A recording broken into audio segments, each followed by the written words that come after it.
আসসালামু আলাইকুম এভরিওয়ান, সবাই কেমন আছেন? কক্সবাজারে আজকে আমাদের ট্যুরের দ্বিতীয় দিন। আর আজকে আমি গত পর্বে দেখিয়েছিলাম যে ইনানির যে সুন্দর সুন্দর দৃশ্যটা আর সুন্দর স্পটগুলো, সেগুলো আমি কিন্তু অলরেডি আপনাদেরকে দেখিয়ে দিয়েছি। আপনারা যদি চান আমার কক্সবাজারের ট্যুরের প্রথম ব্লগটা দেখতে পারেন। সিপার বিচে অনেকক্ষণ সময় কাটানোর পরে আমার কিন্তু প্রচণ্ড ক্ষুধা লেগে যায় আমাদের। তারপরে আমরা আবারও সুগন্ধার দিকে ব্যাক করি এবং তারপরে বেরিয়ে পড়ি দুপুরে লাঞ্চ করার উদ্দেশ্যে। আর তারপরে চলে যাই আমরা লাঞ্চ করার জন্য কাচ্চি ডাইনে। এখানে গিয়ে তো দেখি ভাই অনেক ভিড়, সবাই বেশ খাওয়া দাওয়া করছে জমিয়ে।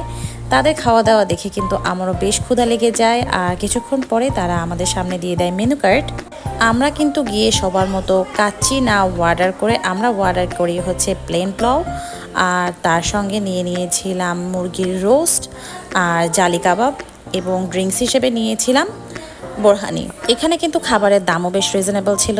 প্লেন পোলাও ছিল কিন্তু 120 টাকা করে প্রতি প্লেট এবং চিকেন রোস্টের দাম ছিল 170 টাকা পার পিস এবং এর সঙ্গে আমরা নিয়েছিলাম জালি কাবাব, যেটার কিন্তু প্রাইস ছিল 70 টাকা পার পিস।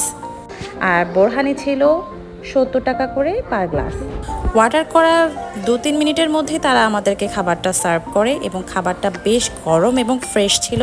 আমার কাছে কেন জানি না বিরিয়ানির থেকে প্লেন পোলাওয়ের সঙ্গে মাংস বা রোস্ট খেতেই বেশি মজা লাগে। তো খাবারটা আমি গরম গরম প্লেটে সার্ভ করছিলাম আর এর সঙ্গে নিয়ে নিয়েছিলাম রোস্ট এবং রোস্টের সাইজটা দেখলে আপনি বুঝতে পারবেন যে এটা কিন্তু অনেক বড় ছিল।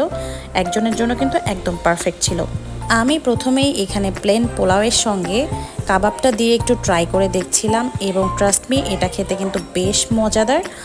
আমি কাবাবটা দিয়েই বেশ অনেকটা পোলাও খেয়ে নিয়েছিলাম, রোস্ট আগে নিইনি এবং মিশু বেশ মজা করে খাচ্ছিল আর আমার ছোট্ট বেবিটা সাদা পোলাও খাচ্ছিল। আমি যে এখানে কি পরিমাণের ক্ষুধার্ত ছিলাম সেটা আমার খাওয়া দেখলেই আপনারা বুঝতে পারবেন। আমি কিন্তু ঘপাঘপ খাচ্ছি একেবারে, কারণ আমরা ঘুরতে ঘুরতে প্রায় 3:30-4টা বেজে গিয়েছিল এবং সকালেও আমরা শুধুমাত্র পরোটা খেয়েছিলাম। সেটা কাচ্চি ডাইন থেকে বের হয়েই কিন্তু একদম পাশের দোকানটাই কিন্তু টেস্টি ট্রিট ছিল। আর এখান থেকে আমরা আমাদের ডেজার্ট নিয়ে নিই। ডেজার্ট হিসাবে আমরা নিয়েছিলাম এখানে চমচম আর তার সঙ্গে কালোজাম। আর সেটা নিয়েই আমরা রুমে চলে যাই, কারণ বাহিরে প্রচণ্ড গরম ছিল আর একদমই বাহিরে থাকা যাচ্ছিল না। সন্ধ্যায় একদমই ঠান্ডা হয়ে যায় পরিবেশটা আর তারপরে আমরা আবারও বিচের কাছে চলে আসি।